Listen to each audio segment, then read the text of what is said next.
இது மகிமை நேரம். கர்த்தரும் இரட்சகருமாகிய இயேசு கிறிஸ்துவின் நாமத்தினாலே என்னுடைய காலை வணக்கங்களை தெரிவித்துக் கொள்கிறேன். இந்த நாளின் காலையிலும் நாம் தியானிக்கும்படியாக தெரிந்து கொண்ட வேத வசனம் அப்போஸ்தலர் 10ஆம் அதிகாரம் 4ஆம் வசனம். அப்போஸ்தலர் 10ஆம் அதிகாரம் 4ஆம் வசனம். உன் ஜெபங்களும் உன் தருமங்களும் தேவனுக்கு நினைப்பூட்டுதலாக அவர் சந்நிதியில் வந்தெட்டி இருக்கிறது. உன் ஜெபங்களும் உன் தருமங்களும் தேவனுக்கு நினைப்பூட்டுதலாக அவர் சந்நிதியில் வந்தெட்டி இருக்கிறது. இந்த நாளிலே, இந்த காலை வேளையிலே நல்ல ஆண்டவருடைய ஒரு நல்ல வார்த்தை, கொர்நேலியுவை பார்த்து தூதன் சொல்லுகிற வார்த்தையை நாம் இங்கே பார்க்கிறோம். இந்த கொர்நேலியுவுக்கு தூதன் கொடுக்கிற ஒரு அருமையான வார்த்தை, உன்னுடைய ஜெபம் உன்னுடைய தருமங்கள் எல்லாம் தேவனுக்கு நினைப்பூட்டுதலாக அவர் சந்நிதியில் வந்து எட்டி இருக்கிறது. இவ்வளவு ஒரு நல்ல ஒரு வார்த்தை. இந்த கொர்நேலியு எப்படிப்பட்டவன் என்று சொல்லி நாம் அறிந்திருக்கிறோம். நான் மேல பார்க்கிற பொழுது 2ஆம் வசனத்துல அந்த கொர்நேலியு தேவ பக்தி உள்ளவன், தன் வீட்டார் அனைவரோடும் தேவனுக்கு பயந்தவன், ஜனங்களுக்கு மிகுந்த தர்மங்களை செய்தவன், எப்பொழுதும் தேவனை நோக்கி ஜெபம் பண்ணி கொண்டிருந்தவன். இப்படிப்பட்ட நல்ல காரியங்கள் அந்த கொர்நேலியுவினுடைய வாழ்க்கையிலே காணப்பட்டது. நாமும் கூட அநேக வேளைகளிலே நினைக்கிறோம், நான் எவ்வளவு ஜெபம் பண்றேன், நான் எவ்வளவு பேருக்கு உதவி செய்கிறேன், நான் எவ்வளவு தர்மம் செய்கிறேன், நான் எவ்வளவு நன்மை செய்கிறேன், எனக்கு ஒரு பதில் கூட இல்லையே, நான் இவ்வளவு செய்து எனக்கு ஒரு பதில் கூட இல்லையே என்று சொல்லி இன்றைக்கு அநேகர் மனசுக்குள்ளாக புலம்புகிறதை நாம் அறிந்திருக்கிறோம். அநேகருடைய உள்ளத்துல இப்படி ஒரு கேள்வி இருக்கிறது, என்னுடைய ஜெபத்திற்கு பதில் இல்லையே, நான் செய்கிற நற்கிரியைகளுக்கு எந்த ஒரு பதிலும் இல்லையே என்று சொல்லி எண்ணுகிற மக்கள் அநேகர் உண்டு. ஆனால் நிச்சயமாக இந்த வசனத்தில் இருந்து நாம பார்க்கிறோம், நாம ஜெபிக்கிற ஒவ்வொரு ஜெபமும் தேவ சமூகத்திலே இருக்கிறது. நாம செய்கிற ஒவ்வொரு தருமங்கள், தான தருமங்கள், நற்கிரியைகள், நன்மைகள் தேவனுடைய சமூகத்திலே அது இருக்கிறது. நம்முடைய ஜெபத்தை அவர் கேட்கிறார், நம்முடைய நற்கிரியைகளை, நம்முடைய தான தருமங்களை அவர் காண்கிறார். நிச்சயமாக அதற்கு பலன் உண்டு. ஏற்ற வேளையிலே தேவன் அதற்கு பதில் தருவார். அந்த கொர்நேலியு செய்த அந்த காரியங்கள் தேவ சமூகத்திலே நினைவு கூறப்பட்டது. நம்முடைய ஜெபங்களும் நாம் செய்கிற பிறருக்கு செய்கிற உதவிகள், தான தருமங்கள் நிச்சயமாக தேவ சமூகத்திலே அது நினைவு கூறப்படும் கூட.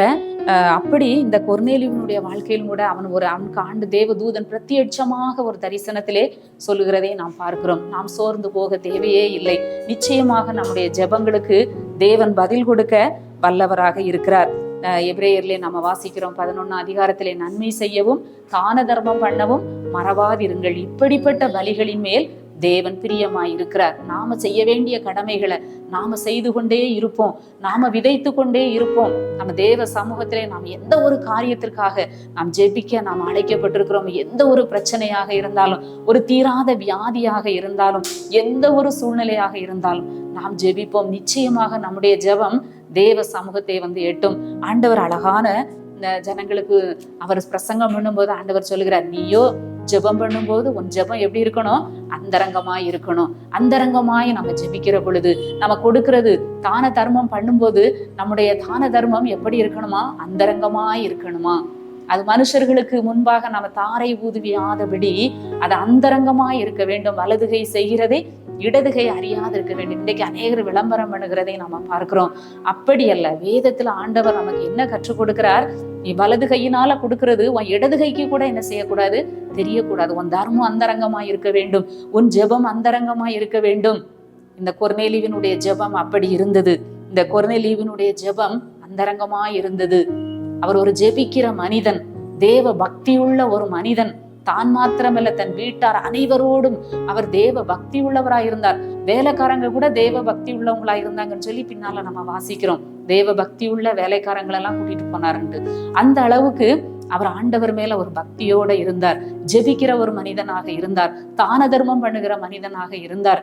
தேவதூதன் வந்து சொல்லக்கூடிய அளவுக்கு அவருடைய காரியங்கள் தேவ சமூகத்திலே நினைவு கூறப்பட்டது. நாமும் கூட ஜெபிப்பதிலே சோர்ந்து போகாமல், பிறருக்கு கொடுப்பதிலே நாம் சோர்ந்து போகாமல், நாம் நற்கிரியைகளை செய்கிற பொழுது நம்முடைய கிரியைகளுக்கு நிச்சயமாக ஒரு பலன் உண்டு. அந்தரங்கத்திலே நாம் ஜெபிக்கிற பொழுது ஆண்டவர் வெளியரங்கமாய் பலன் கொடுப்பார். நாம் அந்தரங்கத்திலே நாம் பிறருக்கு கொடுக்கிற பொழுது, தர்மம் செய்கிற பொழுது ஆண்டவர் அதற்குரிய பலனை அவர் ஒரு நாளும் அவர் கொடுக்காமல் போவதில்லை. ஏற்ற வேளையிலே கர்த்தரிடத்தில் இருந்து நமக்கு உதவி வரும். ஏற்ற வேளையிலே கர்த்தரிடத்தில் இருந்து நமக்கு சகாயம், ஒத்தாசை வரும் என்பதிலே சந்தேகமே இல்லை. எனவே நாம் சோர்ந்து போகாமல் நாம் நன்மை செய்ய வேண்டும். கலாத்தியரிலே 5ஆம் அதிகாரத்திலே வாசிக்கிறோம், சோர்ந்து போகாமல் நாம் என்ன செய்ய வேண்டும்? நன்மை செய்ய வேண்டும்.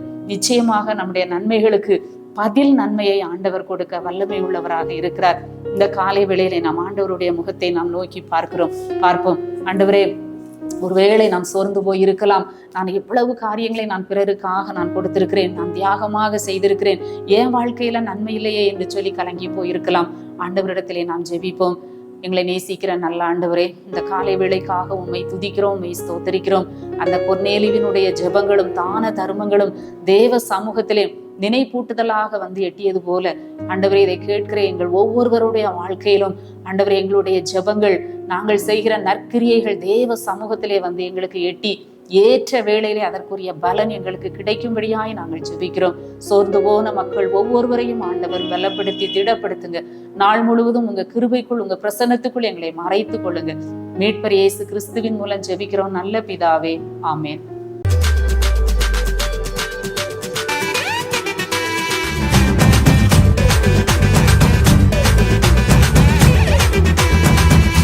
மகிமை மகிமை மகிமை மகிமை மகிமை